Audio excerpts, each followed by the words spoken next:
It was supposed to be the war that ended all wars. Yeah. Now that was a bunch of BS. Some people actually consider it the war that started all wars. In any case, one could argue that the arms race of the late 19th century, which made Germany the most powerful army in the world, caused the First World War. In my World War II sidearms video, I talked about the German Luger, the American 1911, and the British Webley, which had variants that also served in World War I. Check out that video if you missed it. Today, I'd like to focus on 4 other World War I era pistols and talk about their roles in the events of the Great War. In the interest of not making this video too long, I'll break it up into a 2-part video. This is part 1. And these pistols tell a story, starting from the assassination of Archduke Franz Ferdinand of Austria, using a pistol designed by John Browning, to the declaration of war by Austria, using the first semi-auto pistol adopted by a major military. Then to Russia's entrance into the war using the sidearm that defended the Russian monarchy for decades. And finally, the pistol that killed the last Russian royal family. Then, the aftermath.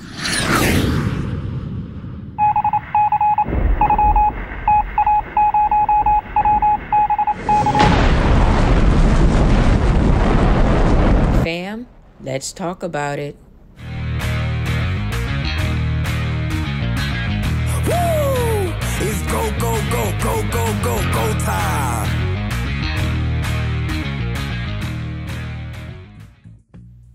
The British Foreign Secretary, Sir Edward Grey, explained the events of 1914 that led to World War I with this statement: "The enormous growth of armaments in Europe, the sense of insecurity and fear caused by them, it was these that made war inevitable."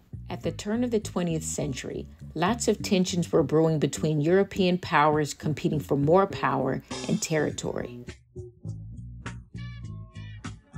In 1914, the Austro-Hungarian Empire annexed Bosnia, which pissed off Serbian nationals because they believed that the Slavic people should be unified and independent from Austro-Hungarian rule. It also pissed off Russia, the protector of the Balkans, who they considered fellow Slavs and had been assisting in their independence from the failing Ottoman Empire. In 1901, officers of the Kingdom of Serbia formed a secret military society called Unification or Death, also known as the Black Hand, whose goal was to unify Southern Slavic territories by any means necessary. They were trained assassins who targeted uncooperative politicians and monarchy like this Serbian royal couple in 1903.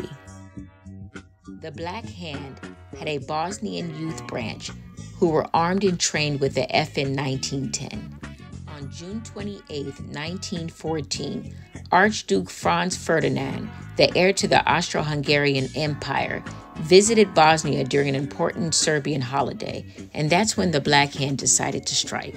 While the Archduke and his wife, the Duchess, were making a detour due to an earlier failed bomb attack, they ran into Gavrilo Princip, who was a Bosnian Serb student, also a part of the Black Hand youth branch, armed with an FN 1910 chambered in .380. He fired twice into the car at point-blank range, first hitting the Archduke in the neck and then hitting the Duchess in the abdomen.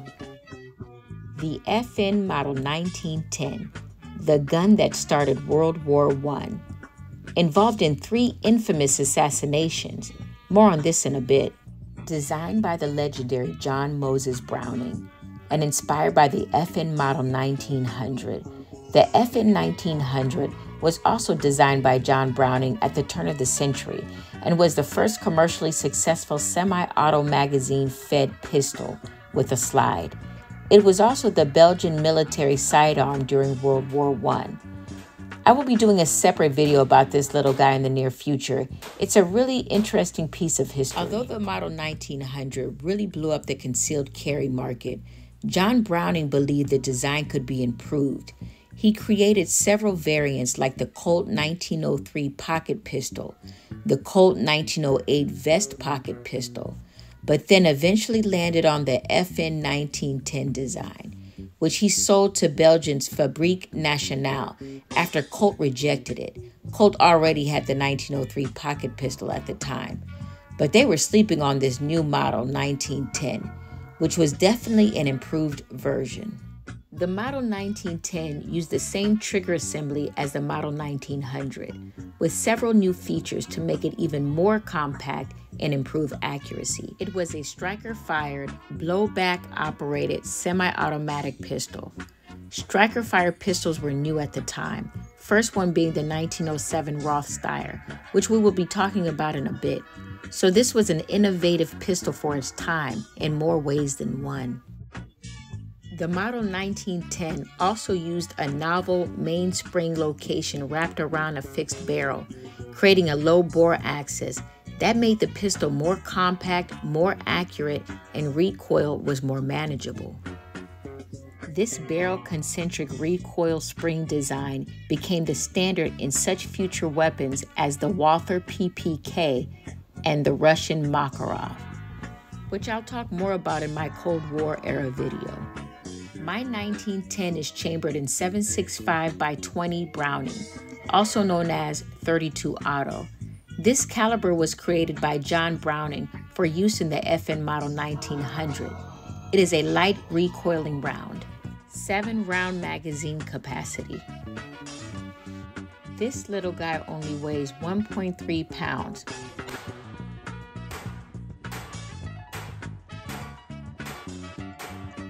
Hill magazine release. The barrel length is 3.5 inches. And the muzzle velocity is just under 1,000 feet per second. 7-pound trigger pull. And it's a pleasure to shoot. Light recoiling, low bore axis, accurate and reliable. Meant to be shot one-handed. Now let's take a closer look. This gun is clear. The Model 1910 has triple safety. There's a magazine disconnect safety, so when no magazine is inserted, the gun will not fire.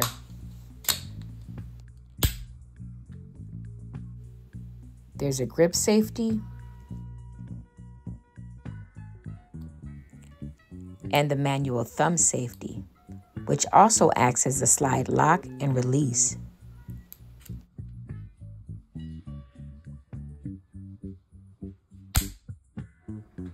And there's that magazine heel release that I love so much.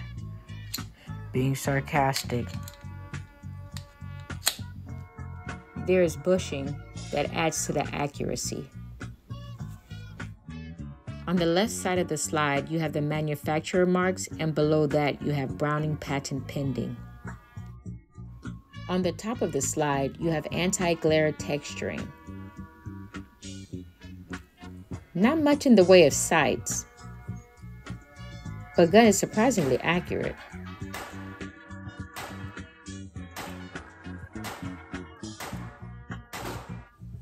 The low bore axis makes it a naturally pointing pistol, gets you on target.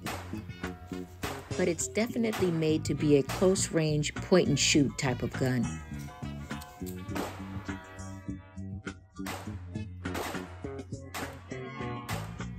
And a pleasure to shoot. Honestly, if this was the only carry option I have today, I would definitely carry it. It's concealable, easy to shoot, reliable, and accurate. Makes it a very attractive carry gun. Even the grip safety I kind of like. Prevents accidental discharge when holstering the gun. And the thumb safety is ergonomic. Can do it one-handed and can in a sense carry your gun cocked and locked.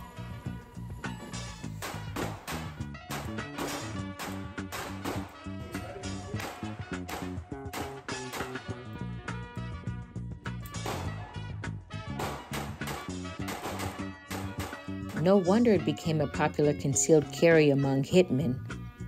The 1910 has been associated with high-profile assassinations. Not only was it used to assassinate the Austrian heir to the throne in Bosnia, 1914, by a Serbian nationalist, it was also used to kill the French President Doumer in Paris, 1932, by a Russian poet, as well as Louisiana Senator Huey Long in Baton Rouge, 1935, by a medical doctor related to his political opponent.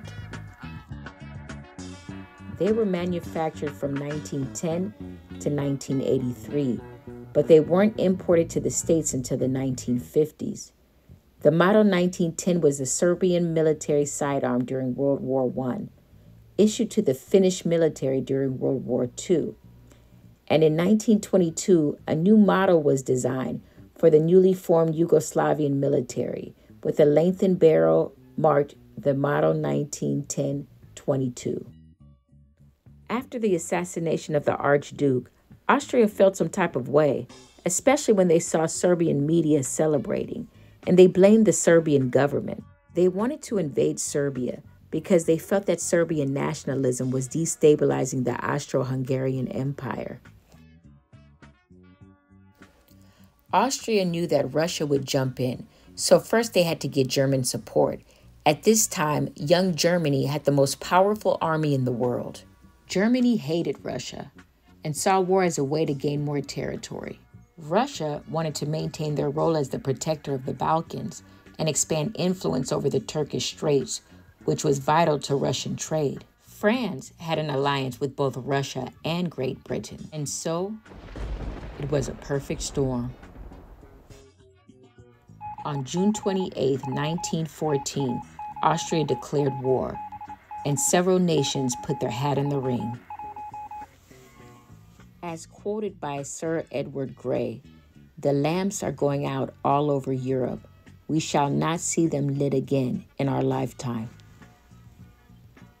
The 1907 Roth Steyr, also designated the Roth Krnka M7, was the sidearm issued to the Austro-Hungarian cavalry in World War I. It was the first semi-auto and striker-fire pistol adopted by a major military. They were produced from 1908 to 1914 and designed by the Czech designer Karel Krnka, who worked for the ammunition company of the financier George Roth. After the development and tests of several prototypes, the final version of the Roth Krnka won a contest for an army pistol in 1906, and it was adopted as the standard sidearm of the Austro-Hungarian army. Since George Roth had no weapons production capabilities, the government bought all the rights and ordered production in the Waffenfabrik in Steyr, Austria, as well as the FEG in Budapest, Hungary. It is a locked breech, striker fire, semi-automatic pistol.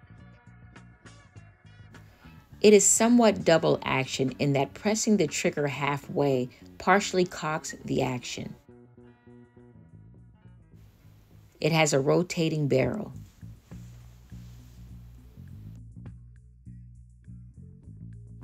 It uses an internal box magazine, which has to be loaded from the top of the action, and is chambered for a proprietary 8mm Steyr handgun round. Despite the common name Roth Steyr, Steyr Works did not participate in its design, apart from minor improvements. Its weight is 2¼ pounds, almost twice as heavy as the FN 1910. The barrel length is 5 inches, and the muzzle velocity is 1,100 feet per second.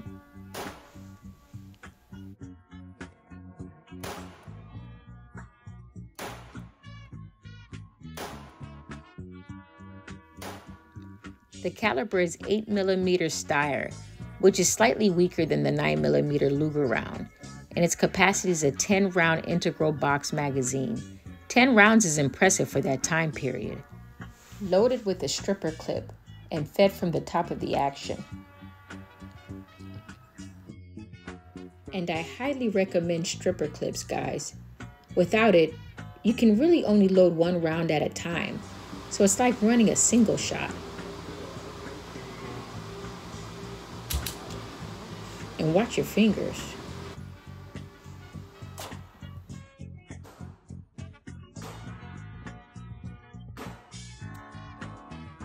Now, I did have a few failure to extract with this gun, expected given its age, and it's still in its original condition. But with stripper clips, you can load all 10 rounds and enjoy the full self-loading capabilities. But here's the problem. Original stripper clips are hard to find, and if you find them, they're about $500 a piece. This guy's selling 2 for $995. And check this out. This guy's selling 10 rounds of 8mm Steyr and 1 original clip for $1,125 each. Good Lord. But there's hope. Ian from Forgotten Weapons has a connection with a guy who makes them with a 3D printer. I hit him up for the guy's contact info. The guy only charged me $35 for 2 clips, and he sent it out within 2 weeks. Honestly, at first they were hard to use. Rounds would not slide in easily, and it was a pain. But after I lubed up the clips and the feeding ramp, it was smooth as pie.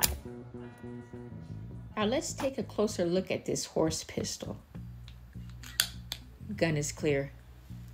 From the serial number, this gun was manufactured around 1909. And I must say, this pistol is actually in great shape for being about 115 years old. It's a very well-made piece of machinery. They don't make them like this anymore. Not a whole lot in the way of markings, but what is there does tell you quite a bit. The disc on the right grip has the cavalry unit designation and the pistol's asset number. The top of the receiver is marked with the manufacturer. This pistol was made in the Steyr factory in Austria. Military acceptance marks are on the back of the frame, just below the cocking knob. This marking says HV, followed by the Austrian double-headed eagle and the number 37.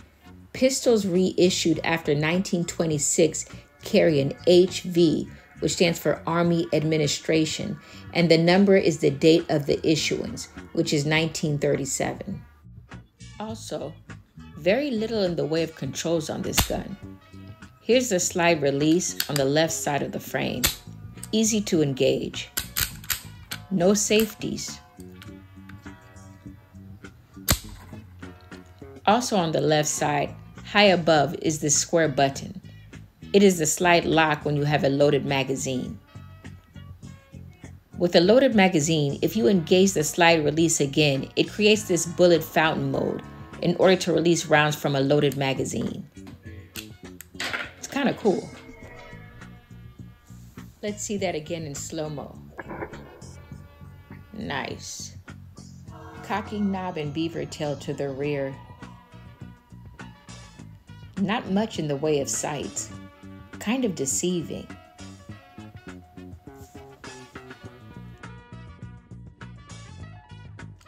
Trigger is stiff. It's somewhat double action. It partially cocks the action when half pulled. In their minds, it negates the need for an external safety.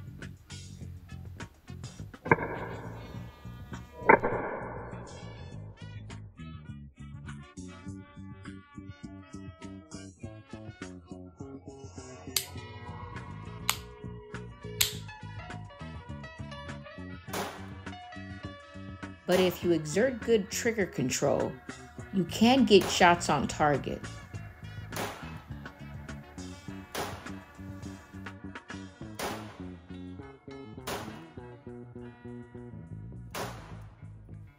Gun is a little flippy. It's on the top heavy side.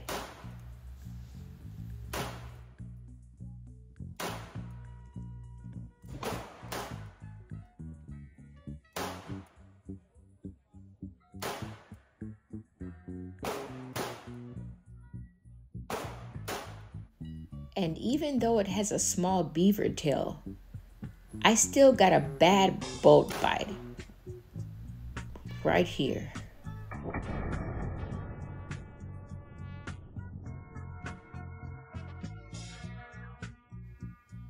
The M1907 Roth Steyr, or Roth Krnka M7, was used extensively throughout World War I. Following the dissolution of the Austro-Hungarian Empire, the Roth Steyr was fielded by Yugoslavia, Czechoslovakia, and Poland. with limited use during World War II by the Austrians and Hungarians. Also, large numbers were given to the Italian military as war reparations from Austria. Italian military use continued through World War II. This concludes part 1 of my World War I era pistol collection. Stay tuned for the next video, part 2, where we continue the story. With the gun that protected the Russian monarchy for decades, the 1895 Nagant, as well as the gun that destroyed the Russian monarchy, killing the last royal family, the C96 Mauser. To be continued. Hey, thanks for watching, guys. If you enjoy historic content like this, please like, share, and subscribe.